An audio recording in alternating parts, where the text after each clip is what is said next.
Nandun yung support and nandun pa rin yung comfort.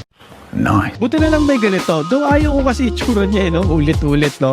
And hindi lang ito yung TPU plastic nila, no? Yung TPU plate din dito. Ito yung nag-assist talaga. Ito talaga yung nagbibigay ng support sa mga lateral moves mo, no? Ito talaga yung nagbibigay ng lateral containment.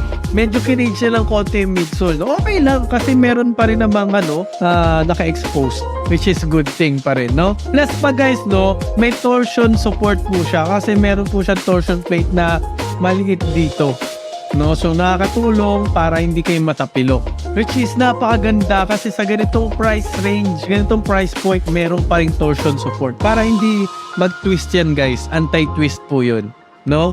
Speaking of tapilok guys, dahil din dito sa outrigger na to guys, tingnan nyo ang kapal niya, no? Natutulungan din na ma-prevent nga yung tapilok. Napakaganda, no? So parang for me, na-check naman niya lahat ng mga